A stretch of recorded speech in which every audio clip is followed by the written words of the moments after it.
Bismillahirrahmanirrahim. Assalamualaikum warahmatullahi wabarakatuh. Selamat petang semua ya anak murid seperti biasa JCS, Jom Cerita Sains. So pada kali ini kita akan sambung elektrik lagi. Masih tak habis lagi. So kali ini hari itu kita dah berkenalan dengan elektrik. Kemudian kita telah membuat pengiraan arus elektrik bagi setiap alatan elektrik. Kemudian kita juga telah membuat pengiraan kos, berapa ringgit yang perlu dibayar. Dan pada kali ini yang terakhir ialah bagaimana untuk kita berjimat menggunakan tenaga elektrik. Okey, so yang kamu akan sentuh pada kali ini ialah membuat audit kos bukan ROS ni, kos penggunaan tenaga elektrik rumah sebagai langkah penjimatan dalam penggunaan tenaga elektrik, dan berkomunikasi mengenai kaedah penjimatan penggunaan elektrik. Dan seperti biasa, sila buka buku teks. Okey. Okey, dalam buku teks muka surat 201, ringkas je. So kamu lihat di sini ya. Bangunan dan juga ada pokok kan. Okey, so apa kaitan dengan kaedah penjimatan penggunaan tenaga elektrik ya. Okey, kita lihat bangunan hijau Bangunan hijau seperti yang tunjuk dalam gambar menggunakan konsep penjimatan guna tenaga, berjaya menjimatkan kos penggunaan tenaga elektrik.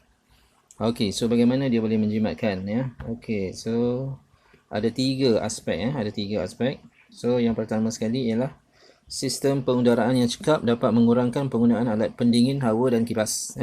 So maksudnya kalau dalam reka bentuk bangunan tersebut dapat mengeluarkan wap panas daripada dalam keluar dan membenarkan wap ataupun udara sejuk masuk ke dalam dengan mudah dan lancar, maka keadaan dalam rumah tu selesa ataupun dalam pejabat tu selesa.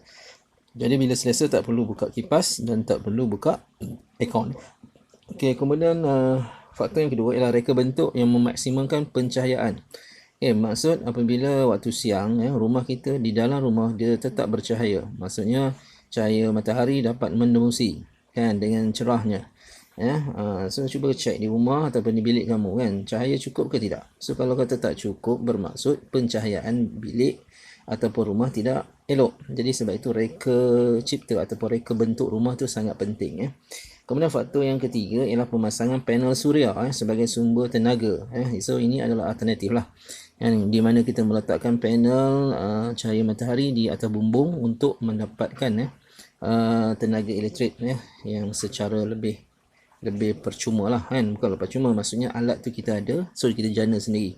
Kita tidak mengambil elektrik daripada tiang elektrik yang berada di luar. Okey, so itu yang berada di dalam buku teks ya. Okey, selebihnya tidak ada apa sangat ya.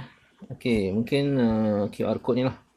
Okey, dua benda ni, satu TNB, Tenaga Nasional Berhad, dan satu lagi ialah ACOS Perkhidmatan Suruhanjaya Tenaga. So ada dua info di sini. Harapannya kamu boleh scan dan lihat isi di dalamnya. Okey, seterusnya kita akan melihat pada buku amali pula.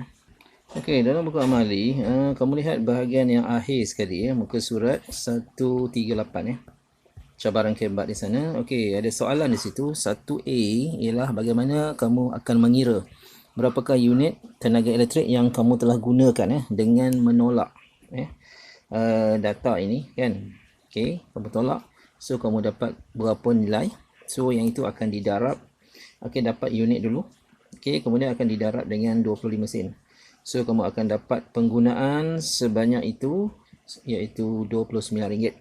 Okey, itu 1A Kemudian 1B ialah bagaimana kamu diminta untuk membuat pemilihan. So ada 3 jenis mentol, mentol LED 10 watt, mentol lampu Kalimantan 15 watt, dan juga mentol pija 60 watt. Okey, so pemilihan mana yang kamu akan buat dan kenapa? So sudah pastinya kamu akan memilih mentol LED. Kerana apa? Kerana kuasa mentolnya paling rendah, iaitu 10 watt. Dan apabila ia rendah, ia menggunakan paling kurang tenaga elektrik berbanding dua yang lain. Jadi itulah rasional dia bagaimana kita membuat pemilihan. Ini baru mentol belum lagi alatan-alatan yang lain Okey, cikgu rasa itu sahaja beberapa langkah lah yang kita dapat menjimatkan kepenggunaan tenaga elektrik. Dan seperti biasa, kamu boleh lihat di dalam Google Classroom nanti untuk tugasan yang perlu disiapkan Dengan itu cikgu sudahi dengan wabillahi taufiq wa hidayah. Assalamualaikum warahmatullahi taala wabarakatuh.